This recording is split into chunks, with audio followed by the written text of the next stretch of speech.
بسم اللہ الرحمن الرحیم اللہم صل علی محمد وعلی آل محمد کما صلیت علی ابراہیم وعلی آل ابراہیم انک حمید مجید اللہم بارک علی محمد وعلی آل محمد کما بارکت علی ابراہیم وعلی آل ابراہیم انک حمید مجید بسم اللہ الرحمن الرحیم السلام علیکم ورحمۃ اللہ وبرکاتہ۔ سبا ایک ملک کا نام تھا۔ شاید قدیم زمانے میں سبا یمن کا نام ہو۔ یہ کہنا مشکل ہے کہ ملک سبا میں ایک عورت حکومت کرتی تھی۔ کہا جاتا ہے کہ ایک مرتبہ حضرت سلیمان علیہ السلام کا دربار لگا ہوا تھا۔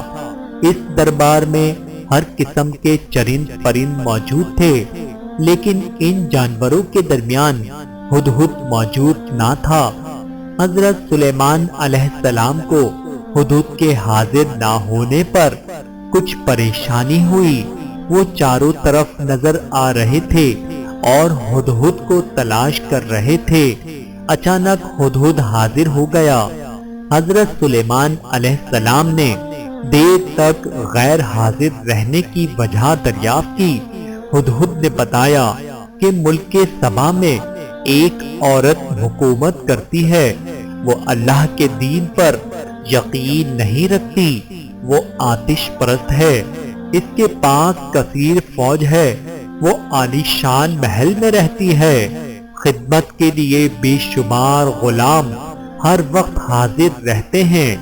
حضرت سلیمان علیہ السلام نے ہدہد کی باتیں غور سے سنی اور کہا کہ میں یہ جاننا چاہتا ہوں کہ جو کچھ تم کہہ رہے ہو سچ ہے یا جھوٹ۔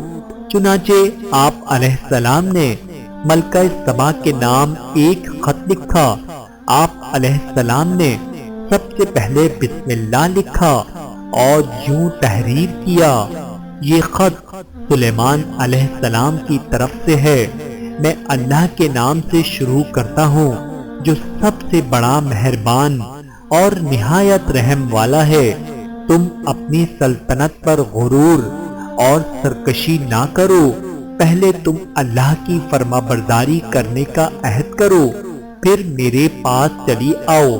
آپ علیہ السلام نے خط ہدہد کے حوالے کیا اور بولے کہ یہ خط اس کے سامنے ڈال دو۔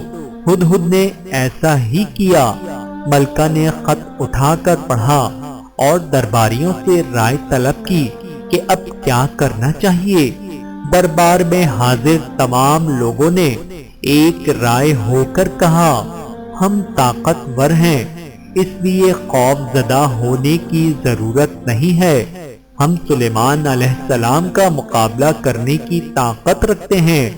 ملکہ سبا نے کہا، یہ تو ٹھیک ہے، اس میں کوئی شک نہیں، ہم کمزور نہیں ہیں، لیکن ہمیں سوجھ بوجھ سے کام لینا چاہیے۔ ان سے دوستی کا ہاتھ بڑھانے کے لیے میں تحفے تحائف بھیجنا چاہتی ہوں۔ اگر انہوں نے ہمارے تحائف قبول نہ کیے تو میں سمجھوں گی کہ وہ پیغمبر ہیں۔ اگر انہوں نے تحائف قبول کیے تو میں سمجھوں گی کہ وہ صرف بادشاہ ہیں۔ بادشاہوں کو ملک گیری کی ہوس ہوتی ہے۔ میں اس بات سے خوف زدہ ہوں کہ بادشاہ جس ملک میں داخل ہوتے ہیں وہاں تباہی مچا دیتے ہیں، ہر چیز کو تباہ و برباد کر دیتے ہیں۔ ملکہ نے یہی سوچ کر تحائف بھیجے تو سامان لے کر خادم حضرت سلیمان علیہ السلام کی خدمت میں حاضر ہوا تو آپ علیہ السلام نے فرمایا کہ میرا مقصد یہ نہیں جو ملکہ نے سمجھا ہے۔ میرے پاس دولت و حشمت کی کمی نہیں ہے۔ خدا نے مجھے بہت کچھ دے رکھا ہے۔ میں چاہتا ہوں کہ ملکہ میرے حکم کی تعمیل کرتے ہوئے میرے پاس چلی آئے۔ اگر اس نے میرے پاس آنے سے انکار کیا تو میں لشکر لے کر پہنچ جاؤں گا۔ ملکہ کو رسوائی اٹھانی پڑے گی۔ خادم نے حضرت سلیمان علیہ السلام کا پیغام ملکہ تک پہنچا دیا۔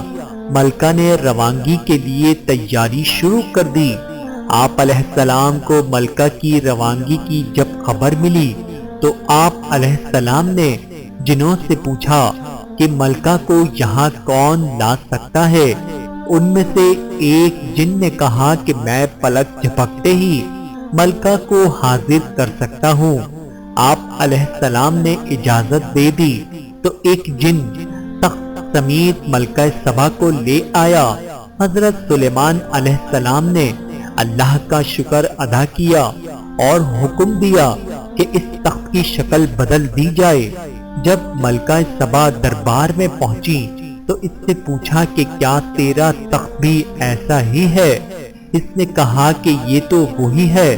حضرت سلیمان علیہ السلام اپنے محل کو حیرت انگیز طریقے سے بڑی حکمت کے ساتھ تعمیر کیا۔ محل کا فرش شیشے سے تیار کیا۔ فرش کے نیچے پانی کی نہریں بہہ رہی تھیں۔ ایسا معلوم ہو رہا تھا جیسے یہ فرش نہیں بلکہ پانی ہی پانی ہے۔ جب ملکہ سبا محل کے فرش پر پاؤں رکھنے والی تھی کہ پیچھے ہٹ گئی اور اپنے پائچے اوپر چڑھا لیے۔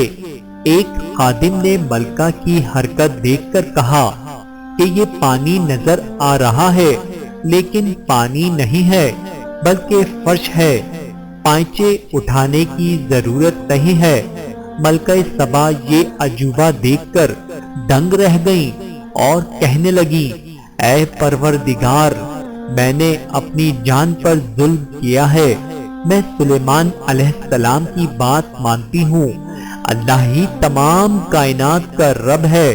ملکہ سبا حضرت سلیمان علیہ السلام پر ایمان لے آئیں اور آپ علیہ السلام سے نکاح کر لیا۔ اللہ تعالیٰ سے دعا ہے کہ اللہ تعالیٰ ہم سب کو پیارے آقا کی پیاری پیاری سنتوں پر عمل کرنے والا بنائے۔ آمین ثم آمین۔